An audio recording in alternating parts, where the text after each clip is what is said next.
There we are. Oh, let me just go back to this. All right, so I would like to acknowledge the traditional owners of the lands from across Queensland. We pay our respects to the elders, past, present, and emerging, for they hold the memories and traditions, the culture and hopes of Aboriginal and Torres Strait Islander peoples across the state. A little bit about what's happening at Quast. We always like to tell you what's going on, but there's been so much, it's actually easier for me just to tell you to read the newsletters. Otherwise, this will take up the whole hour. So Talking Tuckshops and the Healthier Tuckshops newsletter were both released in late February, early March. If you haven't seen them, please let me know in the comments and I'll make sure you get links to them, but they are available on our website at any time. And they're definitely worth a really good read, and there's lots of hot tips about what's happening. We do a lot of case studies in those as well. So I'd really love it if you guys could have a read through. In terms of training, we do have Term 2 training up on our website as well. Please do go and have a look. We are doing a lot of training in the regions this time round, and we are doing some Brisbane-based face-to-face training in the holidays on the 13th and the 14th of April. We'll be doing the course convener program on the 13th and the Pathway to Profit on the 14th. So if you're interested in either of those, please do sign up. We are getting a lot of interest for our training programs already. Deanne, Donna, can I just butt in there quickly? Yes. Hopefully you all would have received an email today about the A Better Choice conference on the 30th of May. So if you haven't got it, check out your junk mail, or otherwise let us know and we'll resend it. So because it'll be a very exciting event. It should be a lot of fun, actually. We're really looking forward to it. So oh, and Janice was just saying that your tuck shop is outsourced. Okay, but you need to do the contract with the company. Okay, well, that's really good for me to know, because this will actually help you in terms of setting out your goals and objectives of what you want to achieve for the tuck shop, even though it's contracted out. So that's actually I'm glad that you're here today, because I think you'll get a lot out of this. So basically, advocating for what you want and need in the tuck shop. I like to talk about first quickly about what is advocacy. So advocacy really is about the starting and the continuing communication with key decision makers about desired change. So if you want something to happen in your tuck shop, it is really, and you need approvals, or you need to get community members on board, or you need to get the school to sign off on that. It is really important that you are engaging with the school or whoever those decision makers are. And it's a continuing of that conversation.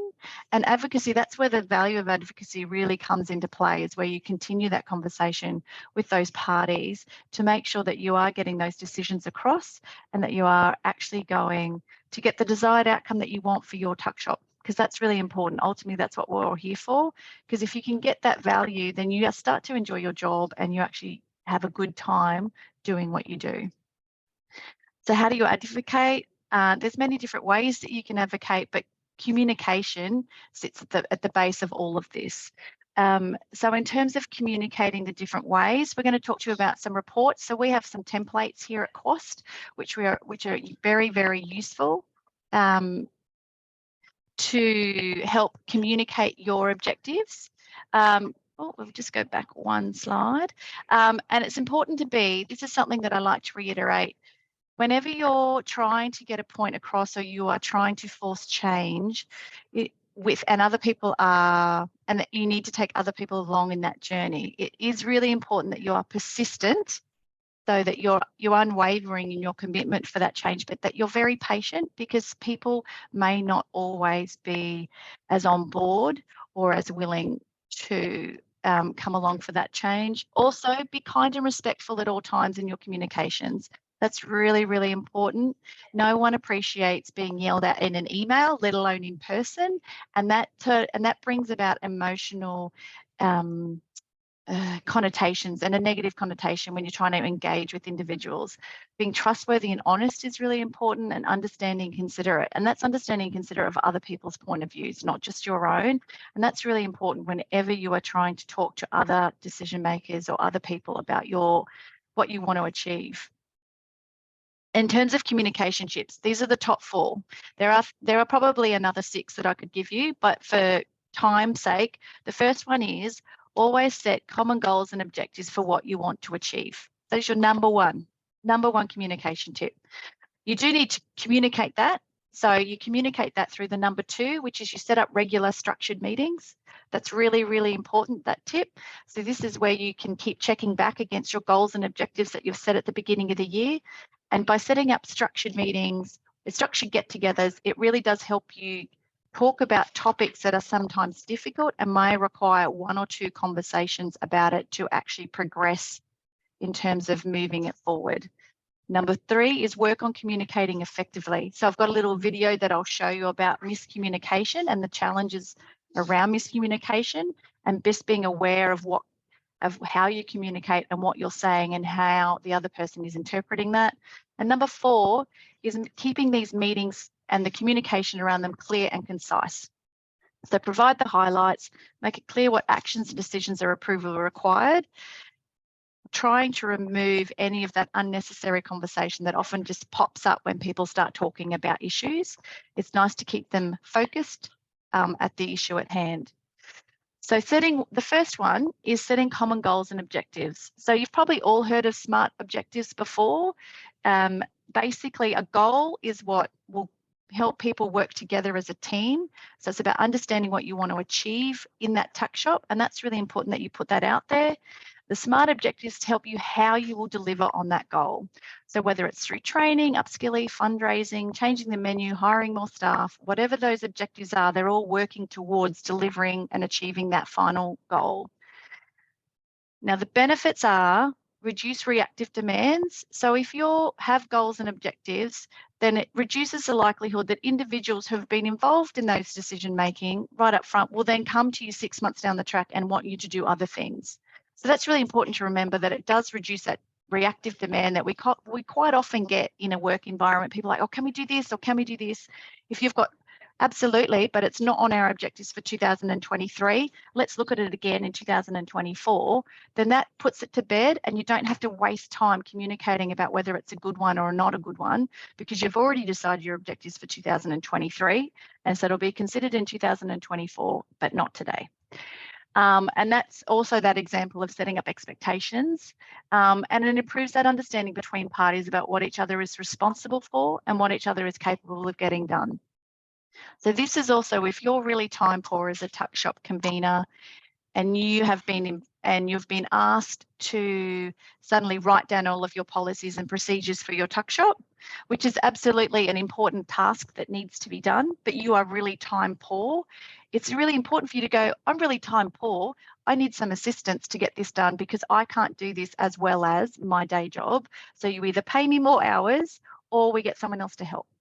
But it's about understanding if what's been asked of you, whether you can do that or whether you can't do that. And by having these common goals and objectives, that'll really help clear all of that and make sure that these conversations can go a lot smoother.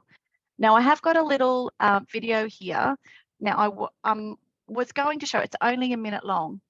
So I'll show it really, really quickly just for those. Actually, I'll get a rate. There's actually not many of us here. So have you all heard of SMART goals?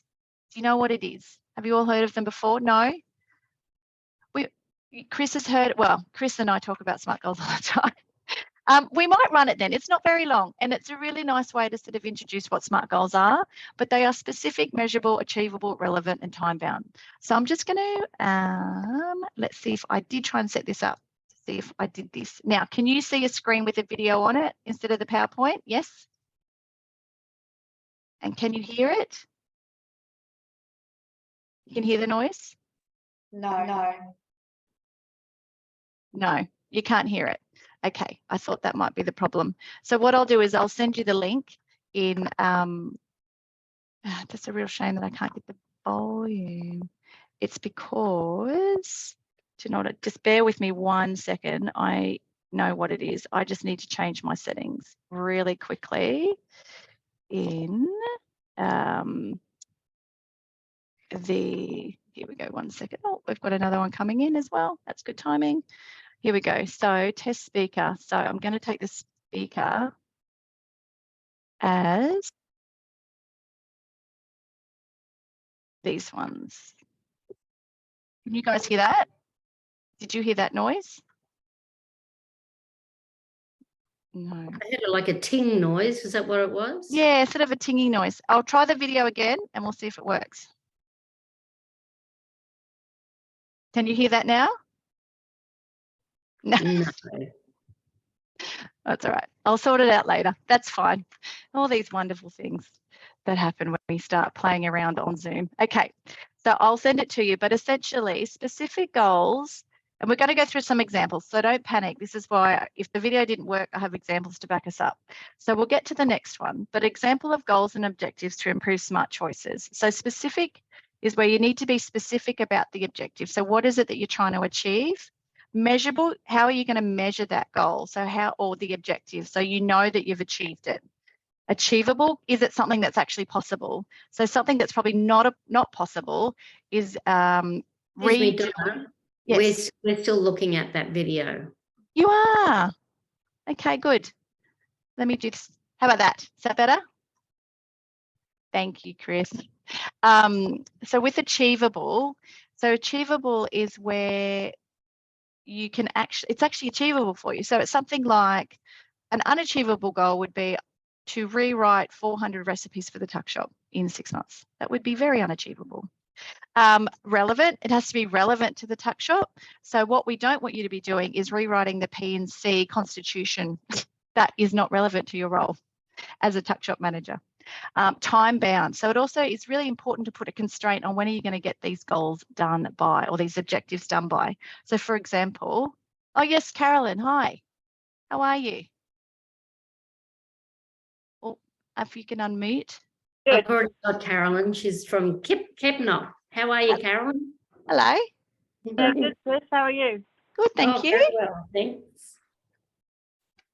What was your question? I didn't have a question. I'm just playing with my settings. Oh, you're waving to say hello. Okay, fair enough. Yeah, and we've got, is it Sam Slattery here as well? Hi. Oh, Darren. Hi. Hi, Sam. I was trying to log in by myself and I'm useless with the computer. It's all right. Do you know what? We've actually got a few coming in now, so I feel like 4 o'clock must be the time for everybody to be logging in. That's okay. Sorry. No, that's okay. Don't worry. We're just getting into the good part. We're just talking about the first thing to do when you're advocating for what you want to do is you need to set your common goals and objectives. Right. So, so basically, I was trying to load a video, but that's fine. And it's probably a good thing that it didn't work because I'm going to have to explain it now anyway. So, but we were up to just SMART goals, and some people hadn't heard of SMART goals before, but they're basically goals and objectives that are specific, measurable, achievable, relevant, and time bound. And I was just talking about time bound, and that's basically putting a time limit on whatever the objective is. So if you wanted to create 5 new recipes for the Tuck Shop menu, then you would say, I would like to create 5 new recipes for the Tuck Shop menu before the end of term 2. And that's time bound then. And then it's about checking in. So when you are having regular meetings, you can go, well, how am I tracking on that? Because I did say that I was going to get that done by the end of term 2. So that was the top 4. So that was the first one that we spoke about, was the common goals. The second one that we're going to talk about will be example of goal and objectives. So let's do this first.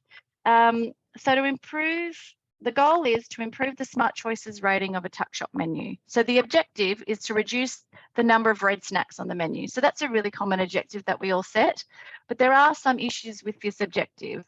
And so if we consider about the SMART goals, so I would say, is it specific enough? It's specific, but I think it could probably be better. SMART, measurable. It's not, well, you're saying reducing the number, but it's a little bit measurable, but it's not probably specific enough in terms of how many. In terms of achievable, absolutely, you're reducing the number of red snacks, that seems achievable. And then in terms of relatable, that's relevant to the Tuck Shop, and time bound. So I would say that it's not timely or time bound. So specific, yes, but you could be better. It's not very measurable. So how do you know if you've actually achieved that? So you could get the reduced number of red snacks. So just say a way that you could get into trouble with this type of objective would be, just say in your mind, you thought, well, I'll reduce 2 snacks from the menu, I'll remove 2, but someone else is expecting you to remove 4. And so then there's a difference, and there's a level of expectation which is different, and it hasn't been clarified in the objective. So the way that you can improve an objective like this is you could then go, well, find green and amber alternatives to all red snack items on the menu. Because something that was missing in this first objective was, well, what are you going to do once you remove the red snacks? Are you going to replace them, or are you going to remove them entirely? So this then clarifies that what you're doing is you're going to replace all red snacks on the menu with green and amber. And so how does this track against those objectives? So it could still be improved on the specific element. It's definitely measurable, definitely achievable, and definitely relevant, but still we don't have that time-bound factor. So we don't know when this is due by. And so the way that you would put this into one objective that meets all of those elements is, by the end of term 1, find green and amber replacement recipes from QOS recipe sources for all red snack items on the menu. And the reason why I've put in there from the QOS recipe resources is because you know that those recipes on our website are green and amber, or amber. And so you know you don't have to test the recipes yourself. It's quite an easy swap in and swap out. You don't have to use the recipes on our website, but all the hard work of knowing if they're green or amber has been done for you. And then that really qualifies and sets up the expectation for whoever it is that you need to be discussing your goals and objectives with, that this is something that you can be responsible for, that you can do, and that you can work with QOS to replace the recipes. And if you don't have time for this, then what you would add to this is you would say that who would be doing that. So if that's not you, you would just say, operations manager will, by the end of term 1, find green and amber replacement recipes. And that's how you would then further qualify in terms of who's responsible for that. Now, the next part of communicating effectively when you're advocating. So remember, with advocacy, it's all about communicating, and then that's ongoing communication. So the second one is this setting up the regular catch up. So this is this ongoing element that we spoke about earlier about advocacy. And so it enables you to regularly share information about the tuck shop. It's that ongoing chatter that is really important to make sure that people who would be asking questions about the tuck shop are aware of what is going on in the tuck shop. And this can be in form of either regular meetings outside of, say, a P&C monthly meeting, or this could take the form of the P&C monthly meeting. It doesn't need to be in addition to. And if you don't have a P&C run tuck shop, it would just be something that you would establish with the school about when do you want us to catch up. It doesn't have to be every month. It could be once a quarter. It could be once a term. But it's about setting up these regular catch-ups so that everyone can get on the same page about what's happening in the tuck shop. And that makes your job a lot easier when it comes to making things happen, or just keeping people informed about what's going on in the tuck shop. Does anyone have any questions about that one? About the setting up regular catch-ups? I do have a little poll that I did want to run really quickly, but we'll do it a little bit further on, and it's just to get a see how many people are actually regularly updating their decision makers with activities going on in the tuck shop and how you're doing that essentially.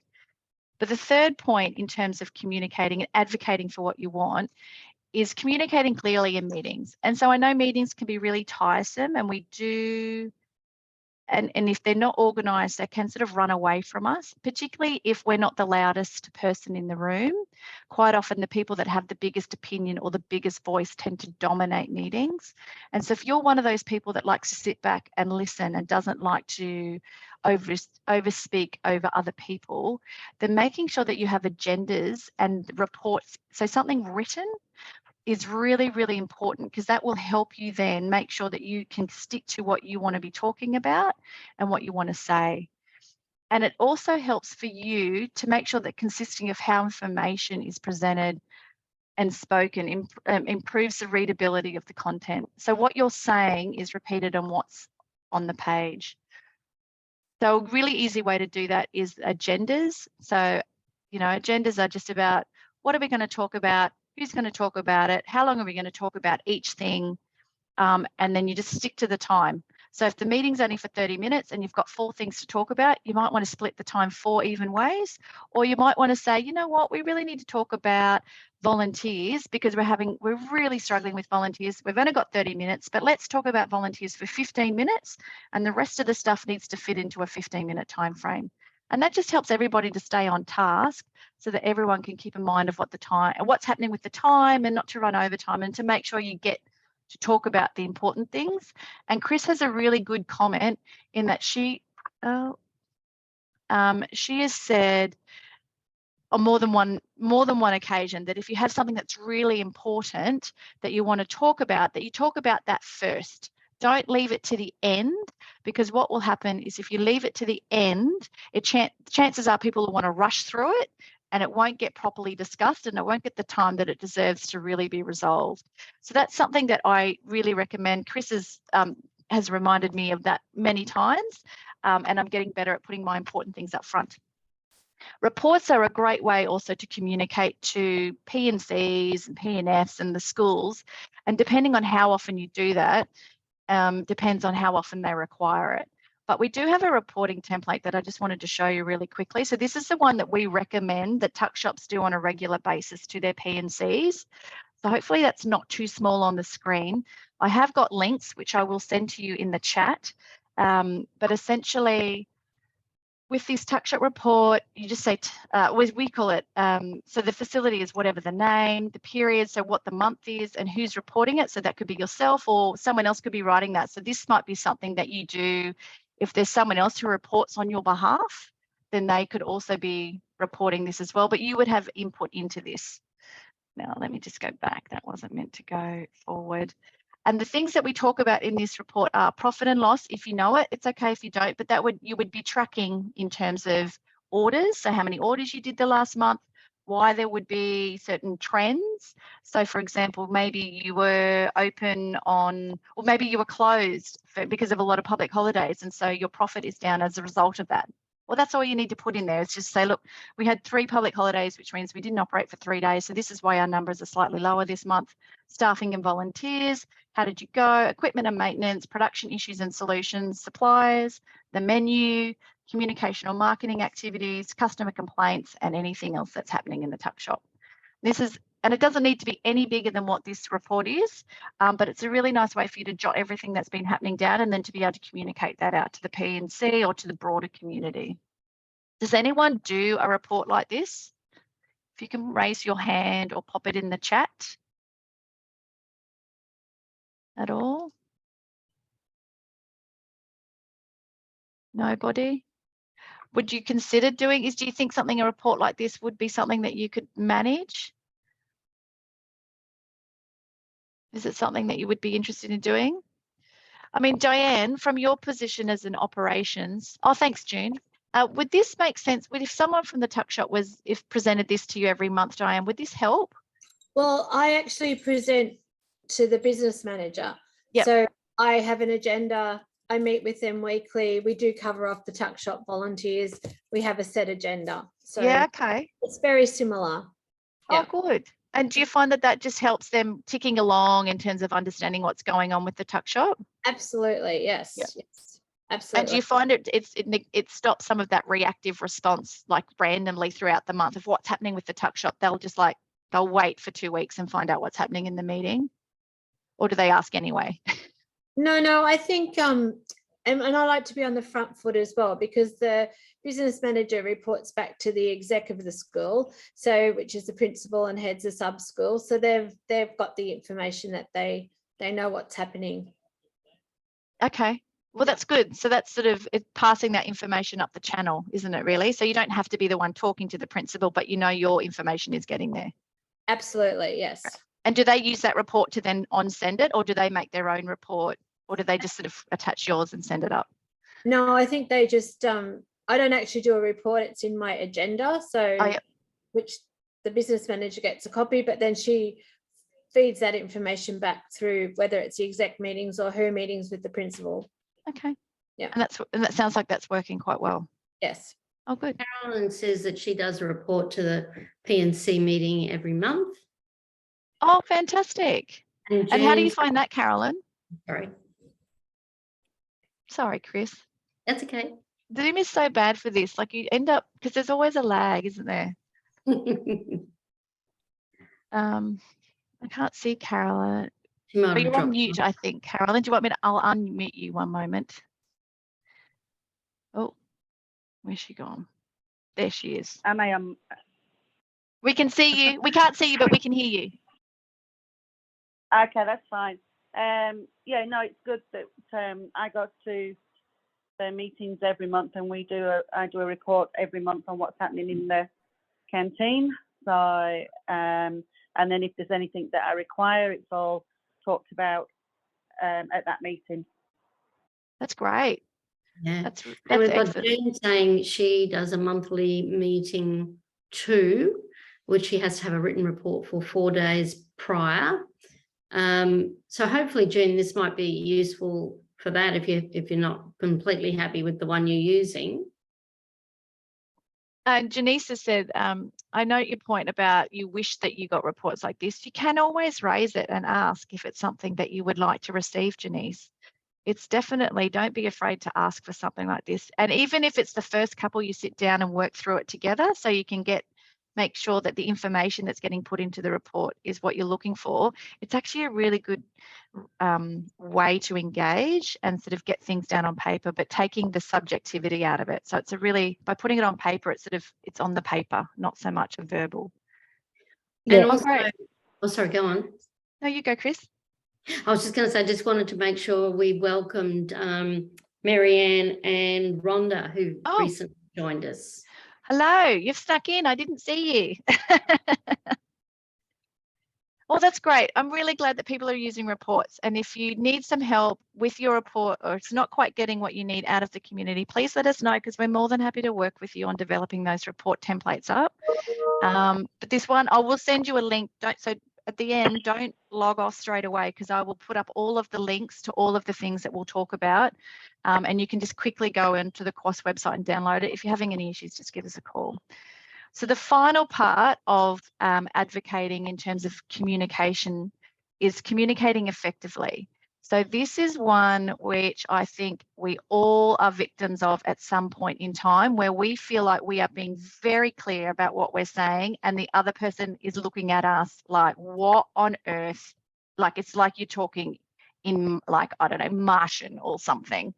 And it's just trying to, and then you've like, I don't understand why you don't understand me. Like, can you just not understand what I'm trying to tell you? And there's this, I could go on about this for hours, but there is this really cool video that I can't show you because I can't get the volume to work, but I'm going to put it in the links. So I do recommend that you watch this. It only goes for a couple minutes, but it's really worth a watch. And it's a little bit entertaining. Like, they make a bit of a joke, but essentially in the video, as a snapshot, they basically say a conversation is like throwing a ball, and it's about how you throw the ball and you think you're throwing it straight, and so it's really interesting about how the receiving and sending and how to get that balance right. And so it's not so much about you focusing on you throwing the ball, you've got to focus on how they want to receive the ball as well. But the video does a much better explanation of it, I promise. But the 4 top tips from the video are to engage actively. So be present when you're engaging. So try not to have your phone or be on your phone. If you are in a meeting, try and turn your phone on silent. Try and meet in a private space where it's not so noisy, so it's easy to listen and to each other. Adjust your messaging to enable greater understanding. So that just means using terminology that they might understand better. Take time to understand them as you try to be understood.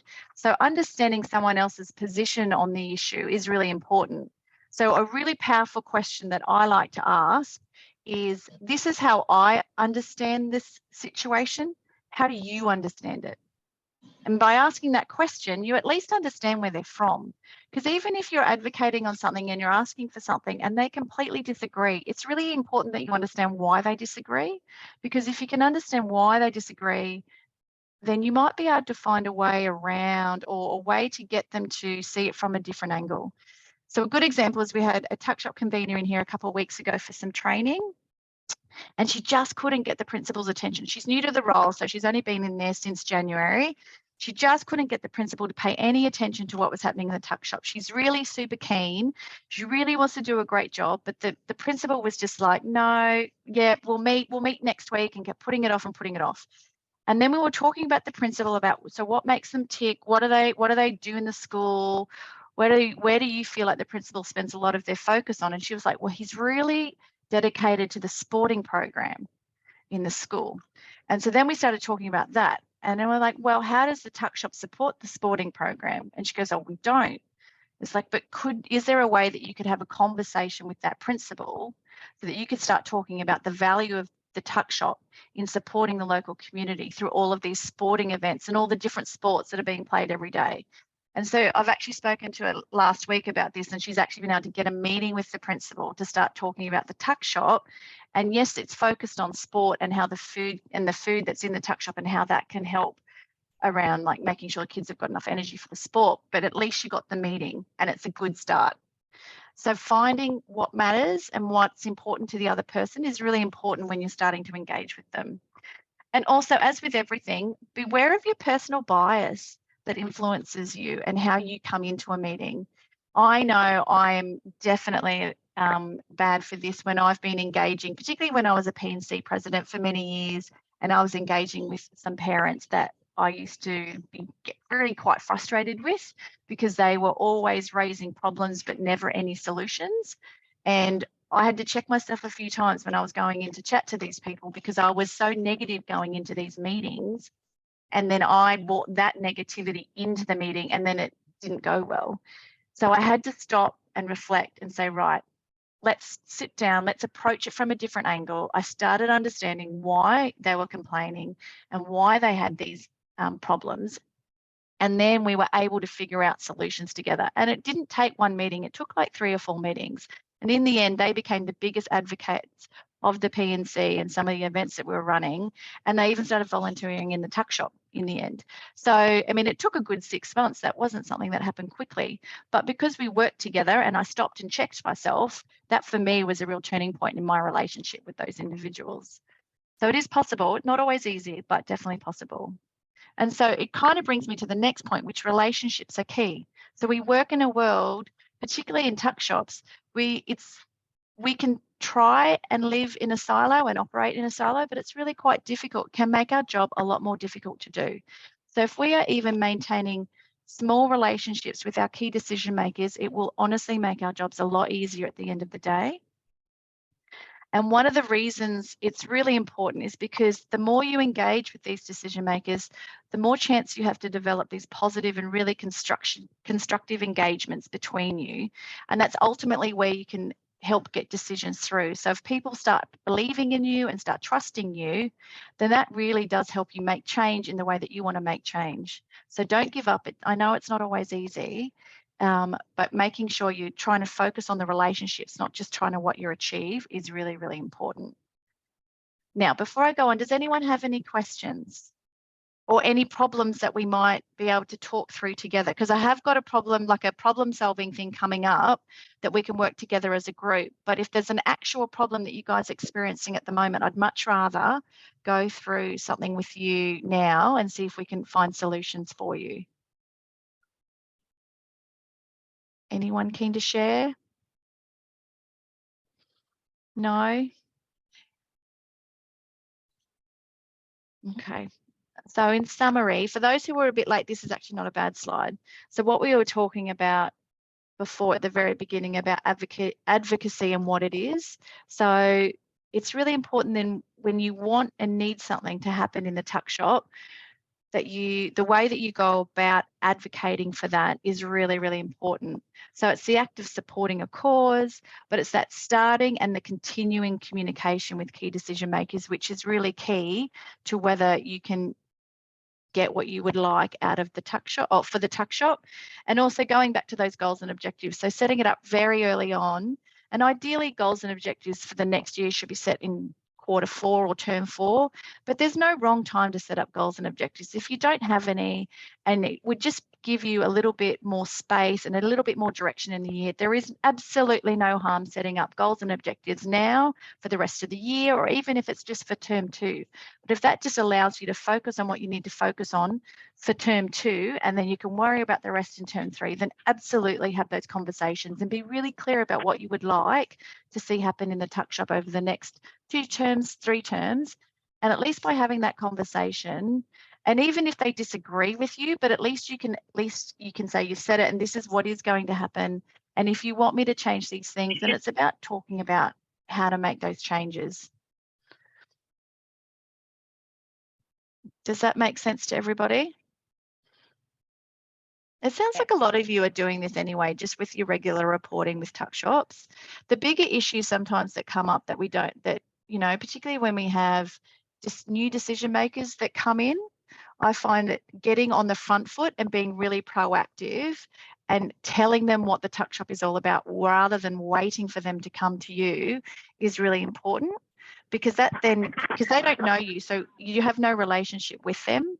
And so it's really about establishing some level of rapport and some trust with that individual so that you can start building a relationship with them, so that when it comes time for them to be asking questions or you need decisions, at least you've got that relationship where you've got that level of trust, a level of understanding, and there's some levels of expectations that have been set, and it makes decisions, like to get decisions through, a lot easier. So basically, in summary, this is what we've already spoken about. If you do nothing else in terms of trying to advocate for what you want, communicate both verbally and written with what you want to achieve is really important. Do it consistently. Remember, when you are engaging, always be kind, be respectful, be persistent. So don't, just because they've said no, doesn't mean that it's no forever. It just means it's a no for now. And you can take that as a starting base. I mean, the worst that they can do the next time you ask is they say no. So just, you know, and if you understand the reason why they said no in the first place, then maybe you can work towards, maybe they might say yes the next time if you can deal with some of the issues around why they said no the first time. Make sure you've got regular catch-ups in place, communicate clearly in meetings, and communicate effectively. They're all really important elements to starting that relationship and establishing that relationship with those decision makers. I mean, you don't need to be best friends, but you just need to be able to communicate and be able to talk about business and talk about the Tuckshop in a way that makes your job a lot easier. So I do have a little activity. What is the vibe? Do we want to sit and chat about general, or would we like to do a little bit of an activity together as a group? It's fun, I promise. Okay, we're going to do the activity. I gave you about 3 seconds to respond, everybody. But okay, so this is a real life example. And it was from a conversation that I had with the Tuckshop convener about, what's today? It was like 7 days ago, so last Tuesday. So this is the issue. So these are the questions that you're going to answer in the issue. So I'm giving you these first. So I'm giving you these first, and then I'm going to talk about the issue. So what would you like to achieve in the Tuckshop over the next 12 months? What are some of the barriers to achieve it? What are some of the opportunities to help you achieve the goal? What can you do to remove or minimize the barriers? And how can you use the opportunities to achieve your goal? So they're the questions that we're going to be asking ourselves as a group together in a minute.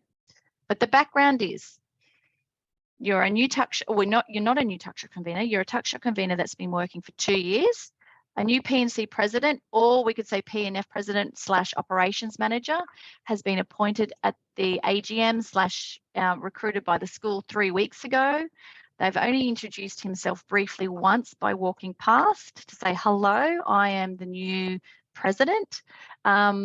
And you think he works full time, but you're not quite sure because you've never actually had a full conversation with him. But you've only ever seen him at drop off. So you assume that he's dropping off his children and then heading away. The Tuckshop subcommittee chair is also new to the role and to the P&C, and stops by to say hello on occasion, but nothing else so far. And so this has been since the AGM was 3 weeks ago. So the issues that exist are, one issue, you have developed a menu that reflects a workload that you can manage. So you do struggle with some volunteers. You have two volunteers a day, open 2 days a week, but struggle when volunteers cannot make it in. You are concerned that the P&C don't understand how busy you are, and you would like them to support you in identifying more volunteers throughout the school community, but you're a bit lost about how to go about that. Current volunteers consist of parents that volunteer regularly each week when they can make it, but they quite often will have other appointments on, or they'll have a child that they'll need to take to a doctor's appointment, so they may only come for an hour instead of 4 hours. You've made some changes since you started to the menu, and you're committed to improving the green apple rating from a 2 to at least a 5 or a 4, but there is some pushback from parents, 1 or 2 parents. So that's the issue, and that's a real issue that a Tuckshop convener called me about last week.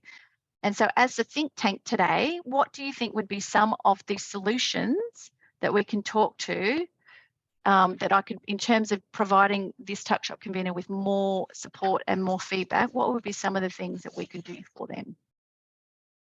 So if you could all take yourselves off mute and start just showering me with suggestions. Have we got any ideas? Well, as far as the parents go, Yep. I'm new to Morningside, and it was not a very green menu. And I did cop quite a lot of not nice comments from parents because their children only eat chicken nuggets. Oh, the chicken nuggets. Yes, they all, yes. But I've introduced toasted sandwich meal deals, and they're all ordering. And, you know, yes, you might have lost them for a couple of weeks, but they tried it on, you said no, and you just keep going. So persevering, that's a good message. If you believe in that chicken nuggets need to go, then persevere with that and just put the alternative on. And Yes. June, I think also you might have been missing out on some parents who went, well, I'm not going to just buy food from the tuck shop when there's only chicken nuggets and that sort of food, whereas they may get some more in to buy the toasties, etc. Yeah, well, teachers are loving the salad sandwiches. That was never an option before. So we've had more teachers buying salad sandwiches and salad wraps now. And do you have a separate menu for teachers, or do you have a menu it's the same menu? It's just that the teachers are the ones buying the salads. Okay. Yes. I like that idea. I would suggest to those parents that they should volunteer in the tuck shop and to see what other kids are buying. That's a great idea. Volunteer or shut up. If only we could actually say that, right? Yeah. Okay. What was that about being kind? Yeah, that's exactly right. That's what I mean. You can't say it. So you have to find another way. You could also keep your chicken nuggets and you could put them into a kebab or put them into a salad cone. Yep. Okay. So integrate them into, like, have it sort of as part of a bigger meal rather than just on their own. Yeah, that's a good idea. Yeah. Carolyn, when you say a salad cone, do you make the cone out of like a tortilla, like you used to do with your scrambled egg one? We still do them, Chris. Yep, we still do them, Chris, and we actually put mixed salad into those cones as well now. And How then lovely. we get a topping. We do different toppings. We might do sweet chili chicken. We might do a schooly part of a pork riblet, like we might even do chicken goujons, but because they don't need, I think it's 1.5 goujons that goes on top of a cone. Yep. And so sorry, you had someone make your mold for that, didn't you? No, we just cut the tortilla. We have the wooden holders that are Janet. The holders, that's what I'm thinking of. Yeah. Yeah, to put them into. But they just a tortilla, and then we made like a grease-proof paper tortilla to hold them together. Can I get you to take a photo of them and send it, and we could send it out to the other ladies, please, Carolyn? Just text it to me. That's not an issue. Thank you. That's not a problem. I might share that Thank you for that. Because we do them every day, so I can send them out. I can do it tomorrow for you. That's a great idea. And so in terms of some of the issues that this tuck shop convener may or may not be facing with regards to engaging with this new P&C president and the new subcommittee chair, the first thing I think of is she needs to set up a meeting to say hello more formally. That's pretty common sense, really, like get on the front foot rather than wait. Do you think it's worth her sending emails to them, or is there something that you have at your tuck shop that you can just give out? Like if people start, or there's new people that come in, do you have like an operations manual, or this is what we do at the tuck shop, or this is how we operate? I would have thought when a P&C president or a new person comes on, they have their roles and responsibilities is made aware of them when they elect to be one of these new members. And one of those responsibilities is the fact that you must meet with the Tuckshop convener. You would think that in a perfect world, Janice, yes. Yeah. Unfortunately. Or you go through the principal of the school, because they would be obviously meeting with the new exec committee on Yep. and sort of mention it to them, say, hey, I haven't had any contact with the new P&C president, and just remember how much money I make for you guys each year.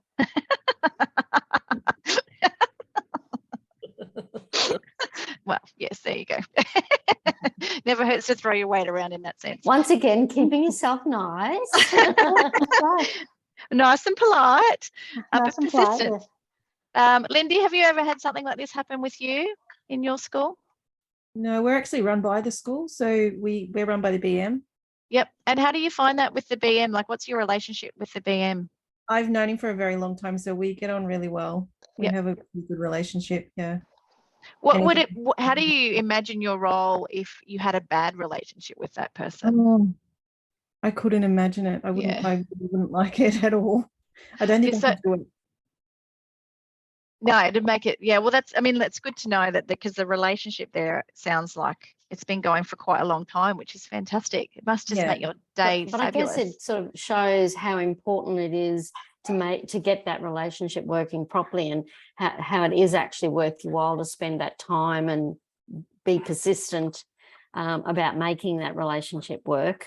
Yeah. Was it a good relationship from the very beginning, Lindy, or did you have to work on it a little bit?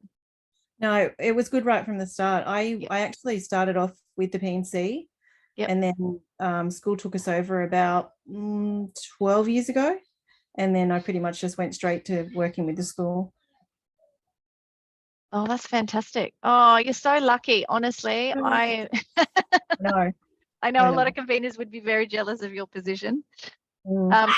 Raylene, you're not new anymore. You're sort of 1 year in, one and a bit now, I guess. How are you going with the school and your decision makers out there? I'm pretty lucky because the P&C president is actually a teacher aide at the school as well, so I have very good support.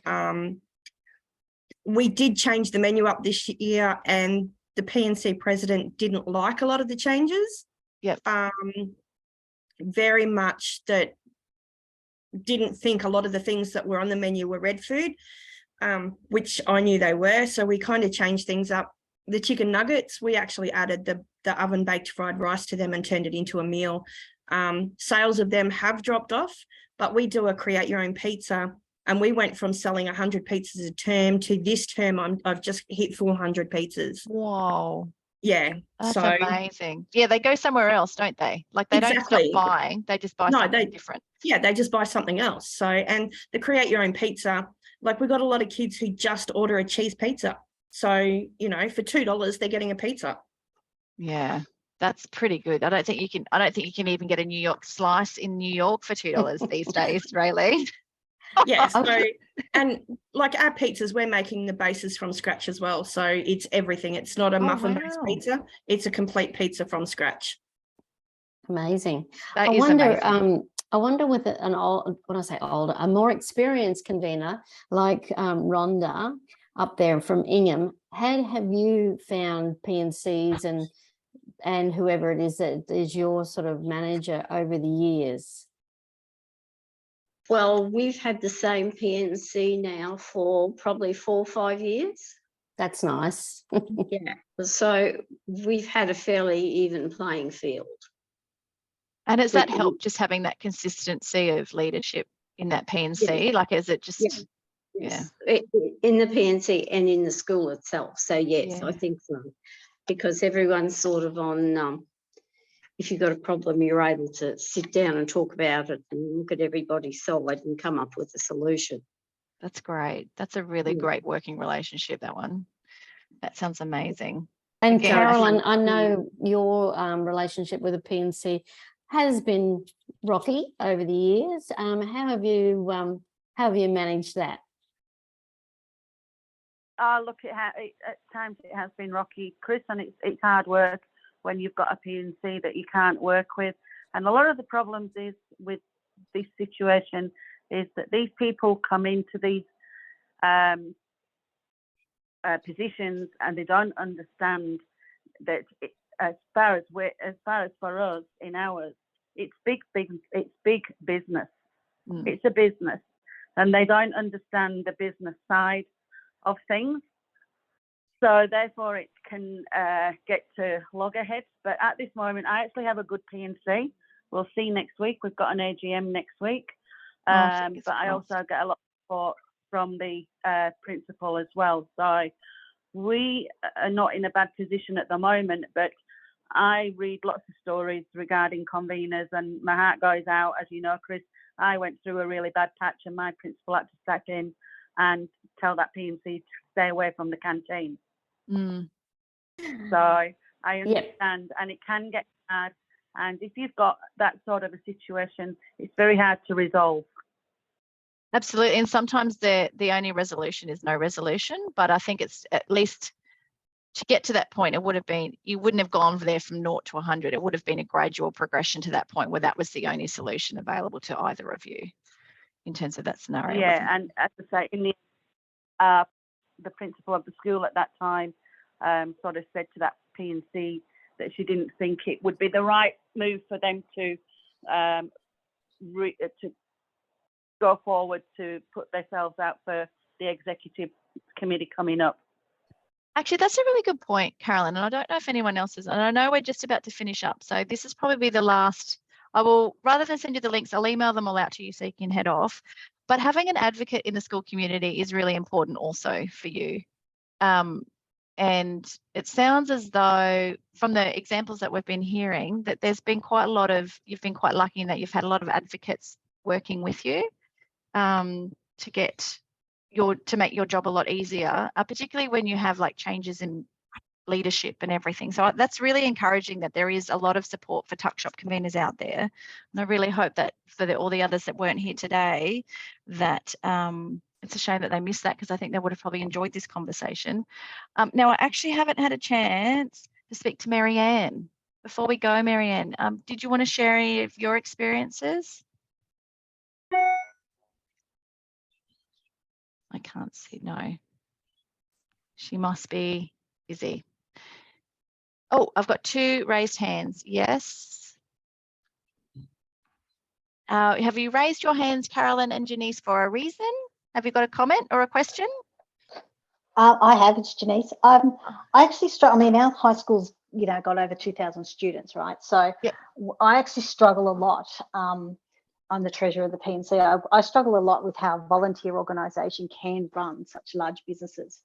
And that's probably one of the reasons why our tuck shop was outsourced. So with the P&C couldn't run it. It's the same with our uniform shop. We couldn't run it. We handed it back to the school, and then the schools outsourced it. But the P&C does get a percentage of the profits that comes back, right? So I really do struggle. I know, because we tried with a tuck shop convener and we tried with the uniform shop convener, but everyone was just always at loggerheads over the whole thing. So the fact that you guys can make it work by trying to work with a volunteer organisation, and obviously that in that scenario there, the P&C president works full time and obviously doesn't understand the time commitment that goes into being a P&C president and running businesses within a school community as well. So I can imagine it'd be even harder if they got after school and before school care as well at a school. So I think you guys must do an incredible job to do that, because I don't know how I could be an employee of an organisation that changes every year. Someone gets voted in and you're going, well, I don't really like that person, but you've just got to have your policies and procedures all set up, that this is what I do, this is the way we interact, and that's got to be, part of you're going to take on the exec role or the tuck shop convener role, the liaison role, then this is what's expected of you. So I would be pushing back to the P&C to make sure that when they get to their AGM, that your roles are important and this is the way you should be communicating with them. I wouldn't be bowing to what they want. I would be getting them to bend to you guys, because you guys are the consistent thing here, not them. That's a very good point, actually. Yeah.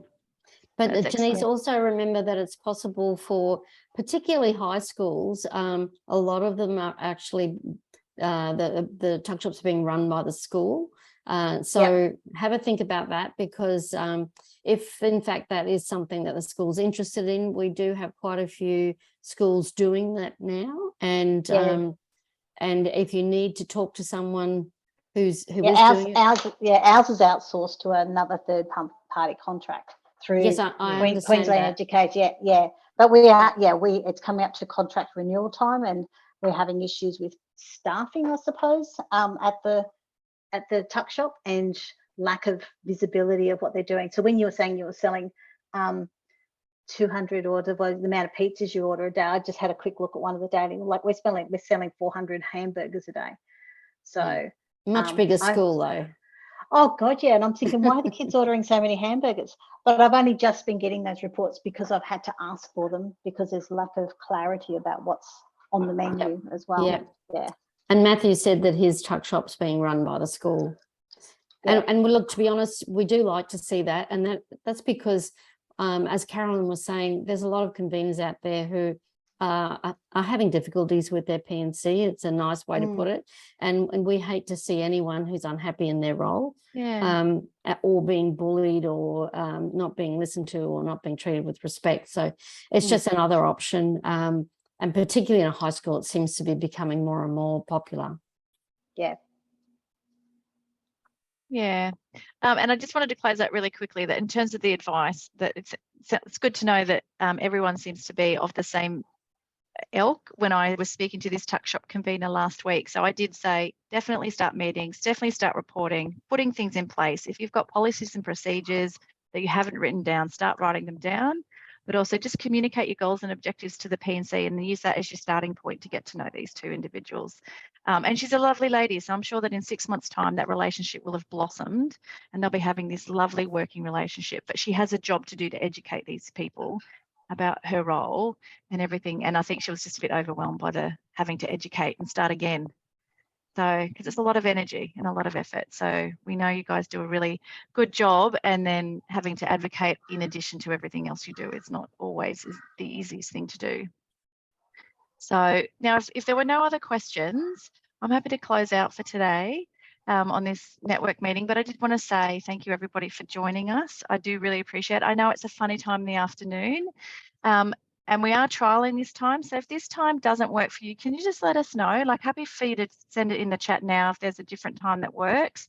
There's no perfect time, but we try to we're just trialing a few different hours to see what works for different people. So if you can let us know, that'd be really great. Because we're happy to change the dates and the times around if that suits people as well. So, but if there's any other comments from anybody? No? All right. Well, thank you so much for coming along today. I'll let you all go. I'll send you an email this afternoon with all the links to the videos that you could not watch. And hopefully this will give you some afternoon viewing. So thanks again, everybody. Bye, everybody. Take care. Thank you. Bye. Bye.